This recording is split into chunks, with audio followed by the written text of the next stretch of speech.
Il fait gris, alors on va renflouer ça avec un petit peu de Moni.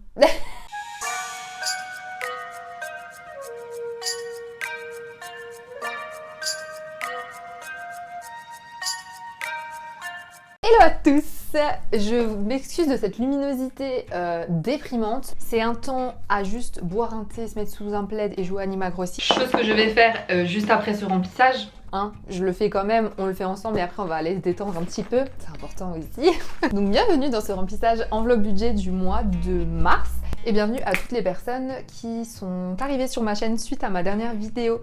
Voilà, je suis très heureuse qu'elle vous ait aidé et on va tout de suite passer au remplissage de ce mois-ci parce qu'on garde les bonnes habitudes pour rester focus sur vos objectifs. Vous avez écrit vos objectifs? Non, parce que c'est la base. Hein. On va tout de suite commencer par compléter cette fiche, budget épargne du mois. Et je vais la reprendre un petit peu avec vous pour que vous compreniez bien le fonctionnement. Et on va donc zoomer tous ensemble. Nous débutons ce mois de mars, mois un petit peu plus important au niveau du remplissage pour ma part parce que je me suis versé un plus gros salaire avec mon entreprise. Voilà, j'avais envie de me verser un petit peu plus ce mois-ci. C'est pas quelque chose que je vais faire tous les mois, je pense, mais quand c'est possible, je le fais. Et donc, dans les charges de vie, toujours, vous notez du coup toutes les charges qui restent sur votre compte et qui sont débitées au début du mois. J'ai donc mis mon loyer 526, mes assurances, mes énergies. Donc dans l'assurance, j'ai mis la mutuelle, l'assurance voiture, l'assurance maison, énergie, gaz, électricité, les abonnements Spotify, la box, etc. Donc vous répertoriez dans les catégories que vous voulez. Vous pouvez les noter dans votre petit cahier comme vous l'avez vu dans la précédente vidéo pour faire des catégories et regrouper les sommes pour pas tout écrire direct. Je me suis mis 125 € d'essence, j'ai recalculé l'essence là ces dernières semaines, donc je suis plutôt à 125 que 100. Et du coup, les 100 € que je me fais en virement automatique, c'est aussi un conseil que je vous ai donné dans la dernière vidéo que j'ai tournée, pour bien vous organiser pour les enveloppes. Et du coup, ce virement automatique, je le mets en fait dans mes charges qui partent au début du mois. Au niveau des revenus pour ce mois de mars, alors le salariat, on est toujours à 630 € évidemment. Avec mon entreprise, du coup, je me suis versée ce mois-ci, enfin pour le mois de mars, 650. J'ai 325 € de CAF, voilà. Et ensuite, je reçois de l'aide qui est de 360 €. Et donc, tous ces montants-là sont mes revenus. Je suis à donc 1955 moins l'ensemble de mes charges de vie qui font 1342 et j'obtiens évidemment la somme de 613 €. Dans ces 613 €, je ne vais mettre que 600 dans les enveloppes. Donc je vous ai dit, ce mois-ci, c'est un petit peu plus gros au niveau du remplissage parce que je sais qu'en plus, il y a pas mal de choses que je vais régler en liquide, notamment à des concerts, des choses comme ça. Et donc, on va tout de suite procéder à ce qui va se mettre dans les épargnes. Alors, au niveau des épargnes, je vais renflouer à mort. Donc, je vais mettre 50 dans voyage. En fait, ce document, après, je le réutilise pour m'en sortir quand je fais mon remplissage, vu que j'ai tout écrit là, c'est plus simple. 50 dans culture. Dans Noël et fêtes, je mets 20. Je mets minimum 20 tous les mois. Dans la voiture, j'ai dit que je mettais minimum 30, mais là, je vais remettre 50. Dans les imprévus, on met 20. Dans le Hellfest, je mets rien, je suis pas mal. Surprise, je mets 50, mais je pense que c'est la dernière fois que je vais arriver à la somme que je voulais de base. Dans la maison, tous les mois, je dois mettre 50, comme ça j'ai la somme au cas où. iPhone, je continue à mettre dedans, du coup je vais mettre 20. Pareil pour les annives de mes proches. Le Japon, je mets 20. Et le ski, j'ai décidé de mettre 50. Voilà, qui sont des petites enveloppes que je dois aussi mettre à jour dans mes petits cahiers. Et pour le budget du mois, on arrive donc toujours aux courses. Ah, je vous ai pas fait le total. Donc toutes les épargnes, ça fait 400 €. C'est vraiment beaucoup d'épargne. Donc voilà, il y a des personnes qui choisissent de laisser ces 400 € sur le compte et des personnes qui préfèrent comme moi les sortir, les avoir dans les épargnes pour mieux s'organiser. Moi, je préfère faire comme ça. Pour le budget du mois, alors on a les courses à 80 €. La santé, toujours 20 €. Je crois que je devrais mettre 25 la prochaine fois. Les plaisirs, toujours 20 €. Et les restos, on est à 30 €. Et pour ma kiki, Makida, 50 € tous les mois, c'est non négociable. Et donc là, je suis à 200 € pour le budget du mois. Donc ça m'a fait vraiment 600, la somme tout rond. Aussi, quand je suis allée retirer mon argent, je me suis rendu compte que j'avais du liquide chez moi encore un petit peu. Donc c'est pour ça que je mets aussi un petit peu plus. Donc voilà, ça va dépendre des mois à chaque fois en fait. Hein. Bonne nouvelle, je me suis racheté des feuilles de plastifieuse là il y a quelques jours, donc je vais enfin pouvoir refaire mes enveloppes, celles qui sont cassées, je vous avais dit dans une ancienne vidéo, donc là il y en a toujours qui sont un petit peu cassées, mais je vais tout refaire au propre, je vais prendre une soirée tranquille avec une petite tourtelle myrtille. Et je serais très contente de le faire. Donc dans les courses, je prends toujours mon petit document qui est juste à côté, voilà, pour avoir ce qu'il me faut. Donc pour le mois de mars, on est le 1er budget et je vais bientôt les nettoyer aussi. Vous voyez, quand j'arrive au bout en fait et que j'ai fait mes comptes et que je suis à jour, ben forcément après j'efface tout. Donc dans le budget, j'écris plus 80 et ça me fait 80. Et donc là, je prends 50, 60, 70 et 80. Voilà. Est-ce que vous voulez que je vous décale en mode où on voit plus l'argent? C'est pas mal hein, quand on voit un petit peu les billets quand même. Voilà.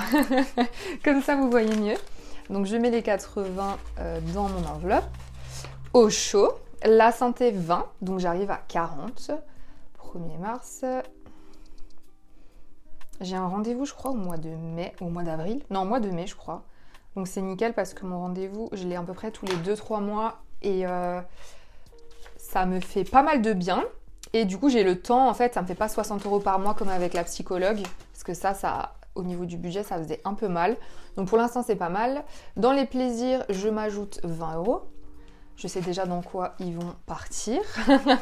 Je me prévois, je me dis oui, dans plaisir, j'aurai 20 €, je sais dans quoi je pourrais les mettre et tout. J'aime trop m'organiser comme ça. Mais bon, faut pas oublier après que tu l'as fait, hein. C'est ça le problème aussi. Dans les restos, 1er mars.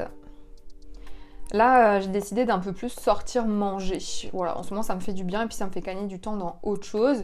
Mais je sais que ça va être une période. Après, ça va me gaver parce que je vais me dire, ouais, ça coûte trop cher et tout. Donc voilà, pour l'instant, je me remets un petit peu de budget, genre 30, 40. Et je rebaisserai quand je verrai que ça me convient plus, quoi. C'est ça, les enveloppes, hein, c'est s'adapter en fonction de ce qu'on peut, de ce qu'on peut pas. Mais quand même, profiter de la vie parce que moi, je me suis trop longtemps restreinte à mort. Et j'étais pas heureuse non plus de faire comme ça. Donc voilà, faut trouver un juste milieu et s'adapter tous les mois. Donc au 1er mars, Akida. Donc là, vous voyez que les 100 €, je les ai mis dans les épargnes. Donc là, je vais laisser là-dedans. Normalement, j'ai tout acheté ce qu'il me fallait. Donc plus 50, 50, on est bon. Donc le billet de 50, c'est un vieux billet. Hein. Des fois, je retrouve des vieux billets et tout. Et on est pas mal au niveau du coup du budget du mois. On va tout de suite passer aux épargnes. Donc pour les épargnes, c'est là où quand j'ai vraiment beaucoup de liquide, je vous disais, je vais tout déposer sur le compte. Je crois que j'ai eu des questions par rapport à ça, mais moi je vais à la caisse d'épargne et en fait ils ont fait un distributeur où vous déposez votre liquide, vous mettez votre carte et ça vient direct sur votre compte. Genre ça fait et c'est magique. Ça le fait vraiment tout de suite. Donc pour la culture évidemment, on rajoute des billets. Ah, il y a ma Kiki qui miaule, j'arrive. Plus 50 et j'ai 50.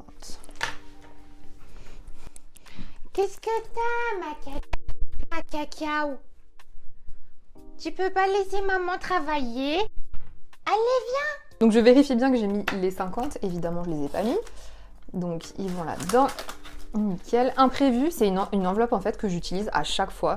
Est-ce que c'est bien parce que je me dis oui, du coup j'ai des imprévus de toute façon, donc je les utilise pour ça. Je sais pas, mais moi ça me soulage pas mal d'avoir cette enveloppe. Donc comme ça, si je dépasse dans une ou autre catégorie, ben voilà, j'aime bien avoir ces 20 € là au cas où. Je crois que c'est que du psychologique, hein, souvent, pour les enveloppes budget. On est à 20. Dans voyage, c'est celle-là qui est cassée à mort, regardez ça. Je vais vraiment la refaire. Alors, 1er mars, budget. Ça va mon petit bébé? Mais oui! Plus 50 et ça me fait 400. Donc c'est nickel parce que je vais bientôt partir en vacances. Donc là, vous voyez, j'ai en tout 400, mais là, dans mon enveloppe, j'ai que 100 €. Donc c'est des sous après que je remettrai sur le compte juste avant de partir en vacances, je pense. Ensuite... Donc là, c'est les épargnes pour Kida. Donc vous voyez, j'ai dépensé en février, j'ai mis pour les croquettes. Donc j'ai soustrait ici. Donc pour l'instant, je laisse le budget dans l'autre enveloppe. Et là, ici, je ne mets rien, évidemment. Dans les annives, oh waouh, j'ai pas vu tout ça. Donc c'est pour ça, il faut que je nettoie tout et que je fasse une petite mise à jour. Donc le 1er mars, budget, Ouais, en fait, je vais faire une enveloppe fête, je pense, parce qu'il y a vraiment les annives, et après, il y a la fête des mères, la fête des pères, ou des choses un petit peu imprévues, ou les petits cadeaux que tu as envie de faire aux gens comme ça, par imprévu, quoi. Donc, je vais voir. Budget, j'ai dit que je mettais combien? En général, je mets 20, plus 20, et du coup, j'ai 38 €. Parce que j'avais dépensé des trucs par carte. Donc, j'ai 30. Je vais mettre un billet de 10. Voilà, parce que bon, j'ai des pièces en bas, mais j'arrondis comme ça dans l'enveloppe. Donc j'aurai peut-être un billet de 10 en trop. Ensuite, dans Noël, j'ai 40 au 1er mars. Si je mets 20 tous les mois, je suis pas mal. Franchement, c'est mon objectif depuis janvier. Vous voyez, je mets 20. Et du coup, ça augmente et c'est trop stylé. Donc là, j'ai déjà 60 € pour Noël. Donc on est vraiment pas mal. Et après, ça me fera de la monnaie aussi. Quand j'ai besoin de monnaie, du coup, je prends dans ces enveloppes-là. Dans voiture, bah vous voyez, j'avais que 30 parce que je dis que je mets au minimum 30, mais là je vais renflouer un peu tout ça parce que la voiture, on sait que ça peut être un très gros imprévu, ce n'est pas le but. Plus 50, 80 € dans la voiture, donc voilà, j'ai même pas peur d'un imprévu. Je touche du bois, évidemment, ma voiture, s'il te plaît, tiens-moi le plus longtemps possible.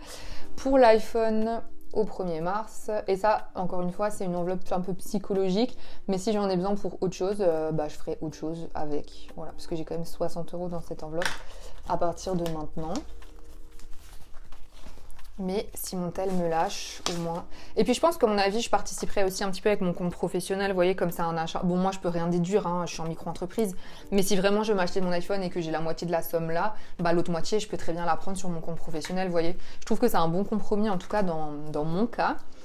Et pour la surprise, 1er mars, au niveau du budget, je vais mettre 50, je crois. Parce que là, ça va plus être pour l'essence et ce genre de choses qui font quand même... faut quand même prévoir hein, dans le budget, c'est ce que je vous disais, que des fois, tu oublies l'essence, les déplacements, et maintenant, ça coûte très cher l'essence. Donc, enfin, je pense que ça a toujours coûté très cher, mais maintenant que je suis adulte et que je la paye depuis des années, je vois que ça coûte vraiment cher quand tu fais tes comptes. Et donc là, ça fait 382. Voilà, et du coup, je sais que j'ai 382, mais là, dans l'enveloppe, j'ai... Bah, déjà, il faut que je mette ça. J'ai que 60. Voilà. Si jamais vous ne comprenez pas pourquoi j'ai 60 dans mon enveloppe 382, allez voir ma dernière vidéo. Je vous jure qu'elle peut vraiment vous aider. Je vais vous encourager à aller la voir parce que je l'ai vraiment bossé pour vous donner un max d'infos. Donc ça, j'avais dit je dois refaire cette enveloppe. Toujours pas, voilà. Je procrastine pas, hein, c'est que j'ai un milliard de choses à faire. Donc du coup... Mais, même si j'ai un milliard de choses à faire, vous voyez que j'arrive quand même à vous sortir mes remplissages à temps. Enfin, du moins, je fais vraiment ce que je peux pour que ce soit fait. Et pour moi, rester dans les temps et vous, que vous puissiez voir aussi les remplissages, quoi. Donc là, dans maison, je mets 50 €. Ah oui, j'ai fait des dépenses pour tout ce qui est meubles et tout. Mais il faut que j'arrête de me dire que c'est pour les meubles, parce que c'est pas pour les meubles, hein, c'est aussi pour la facture d'élec et tout. Donc je vais arrêter les conneries. Donc on va mettre le billet de 50. Parce que là, tu dis, ouais, dans maison, j'ai du budget, donc tu dis, vas-y, je vais acheter un peu de déco et tout. Bah non, c'est pas fait pour ça, Elisa de Bazin. Bon, un petit peu, j'ai mis un petit peu de déco. Attendez, j'ai mis combien de déco? Parce que j'ai mon petit document, là. Dans le document budget annuel, meubles plaisir 150. Bon, si je dois me racheter une armoire, on est d'accord que c'est pas suffisant, mais voilà. J'ai 150, donc il faut que je me calme quand même. Ça, c'est un document que j'avais fait pour préparer son année. Si jamais ça peut vous être utile, vous avez tous les liens en description hein, de tous les documents. Mais voilà, c'est juste pour faire le point sur toutes vos dépenses dans l'année. Et après, en fonction de ça, tu sais combien tu dois mettre dans tes enveloppes, vous voyez. Bon là, on est d'accord, contrôle technique et révision, c'est tous les 2 ans. Mais j'ai refait le calcul dans mon cahier. Pareil, je vous en parle dans ma dernière vidéo. Et donc, j'arrive à 78 €. 47, voilà, si vraiment on est vraiment hyper précis. Donc là, je ne mets rien. Dans ski, j'ai mis 50. 1er mars. Budget. Alors ça, c'est un petit projet vacances. On va voir comment ça va se passer. Donc ça me fait 85. Et ça, c'est pas mal. Alors que si j'ai cet argent sur le compte, je vais le dépenser dans autre chose. En plus, en ce moment, j'ai très envie de combler des choses en moi et donc de m'acheter plein de choses. Donc, il faut absolument que les enveloppes voyage et tout, je les laisse en liquide parce que sinon je ferai jamais ça. Et après je dis punaise, mais en fait j'y suis toujours pas allée. Bah oui, bah c'est normal ma puce si t'achètes des sacs. Donc voilà, mars, merde, je suis un peu fatiguée, du coup j'écris comme une crotte. Budget, donc Japon, je mets 20 €. Et je suis à 50 €. Bah vous savez quoi, le petit 10 que j'ai là, je vais pas le mettre dans le reste, je vais le mettre dans le Japon. Et du coup, je vais mettre 60. C'est moche, mais je le referai de façon 30. Et voilà comment ça se passe quand je mets pas dans le reste et que je respecte pas. Il y a peut-être un compte que j'ai oublié, mais normalement non, mais... Et voilà pour le remplissage du mois de mars. J'espère qu'il vous aura plu, que vous êtes toujours motivés. N'hésitez pas à liker la vidéo, me laisser un petit commentaire pour me dire comment vous allez. Et moi je vous dis, on se voit le mois prochain. Ciao!